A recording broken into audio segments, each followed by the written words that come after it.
day of Ilene Macdougal's murder, I was having breakfast at the corner cafe in Roker, Sunderland, trying to decide whether to go to South Shields to pick up a creepy little man called Docherty, a man who'd asked me to give him a lift back from South Shields. I hadn't known him for long, I was only 20 years old.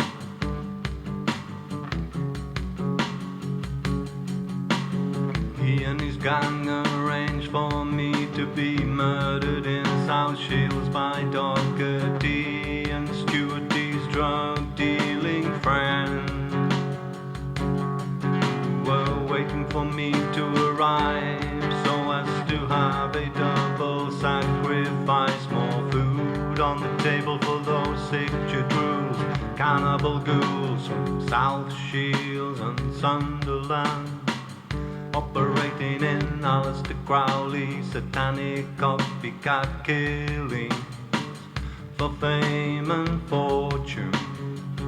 ALISTER, CROWLEY, satanic copycat killings for fame and fortune. That's how they got in, that's how they get in. Finished my breakfast and reluctantly went to where he told me he would be, saying it was just past the Park Hotel. Look for the tanks with VELVA liquids on. I will be in a boat shed opposite, having a cup of tea. You can miss it. There's a suggestion that I can understand now, but I couldn't then. Do you comprehend the hidden command? The hidden command. So off I went past the Park Hotel, seeing the tanks with VELVA liquids on. I noticed something strange, a man climbing the last few steps with something strange, rectangular object sticking out of his rucksack. It must have been tied on because it didn't fall off his back.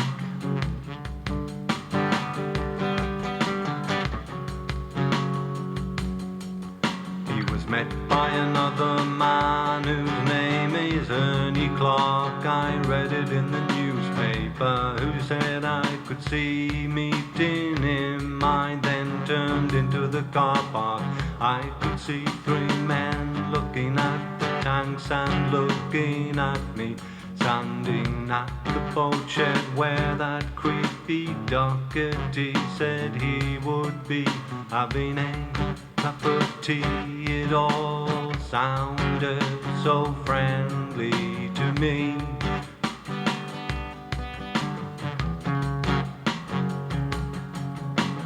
Two men looked shocked to see me, the third one smiled. One hid his face and the other one said, I'm going now. As I approached them, they got nervous, they didn't know which way to turn. The one who hid his face said, do you want a lift back to the office? The other one said, no, I'll walk back. I banged on the door waiting for Docherty to answer.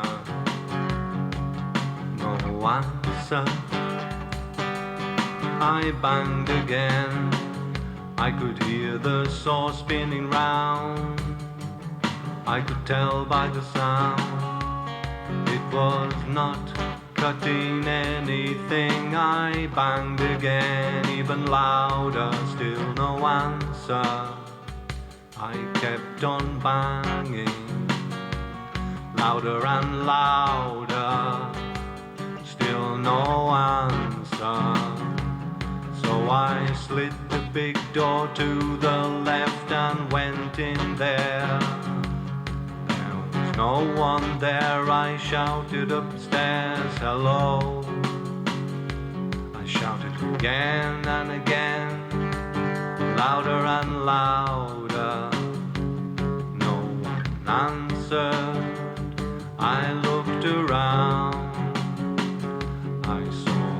red paint on the ground and on the bench and on the sword.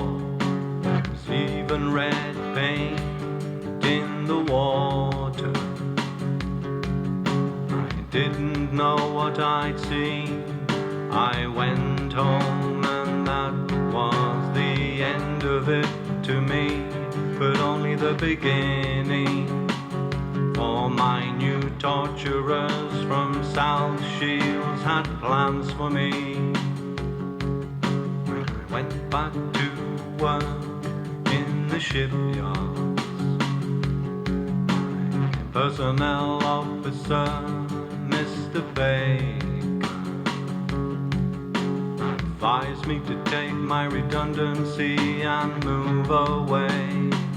I didn't know why he was so weak, but I was pleased I was almost out of my time served apprenticeship as a shipwright plater, and had bad tinnitus and lungs from working on the Aurora, the biggest ship ever launched on the River Weir, where I was targeted by Joe Benally and his gang, Cliff Stoddard and Alan Fletcher of Neighbours fame,